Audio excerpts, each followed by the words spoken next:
paid for matchmaking fees, right? Yes, Okay. we did. We paid for the fees.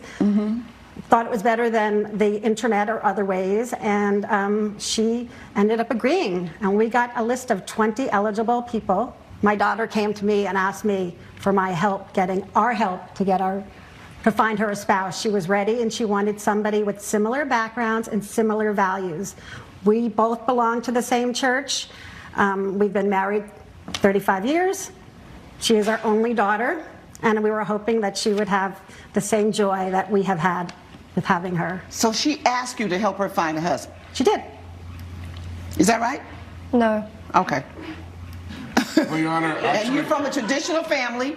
but actually, you know, she tried on her own for many years. She couldn't really find someone. She did come to us and ask to help her find, you know, a husband. She came to you, said, help me find a husband, instead of you saying, let us help you find a spouse, because you have been single for many years and we think you're too old now and you ought to be married, and we're a traditional family and you're not married. It didn't go down like that? That you suggested that perhaps, you know, she'd been single too long and it was time for her to be married? Probably a little bit of both. Okay. I'm so glad you were honest about that. That's probably the way it went down, huh? Yeah. A little bit of both. You are a traditional family. She's what, 27? I'm 23. 23. So you think children should be married by what age in traditional values? Well, all of her friends and everybody that she knows, that she grew up with here in Selma, they all were married by the time they're 21. Okay. And so she's a little bit over her time. She is, and you know, we want to have grandchildren, you know, before we get too old, and we want her to have a family and really fit into the community better. So not only were you trying to talk about marriage, you telling her she got to have babies too.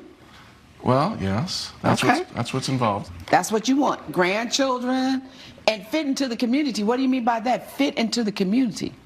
Well, all of our friends and neighbors, they all have, you know, their kids all have kids, they have grandkids, they even have great-grandkids, some of them. And you feel left out.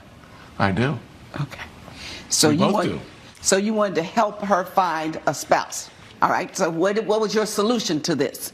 We got a matchmaker in the community that everybody had used, and they gave us 20 men for her to check out the profiles that seemed acceptable. And with her, all the three of us found 10 people that we actually So you narrowed it to 10. narrowed it to 10, but then we even narrowed it down to 5, for which she went on several dates in order to get to know the people.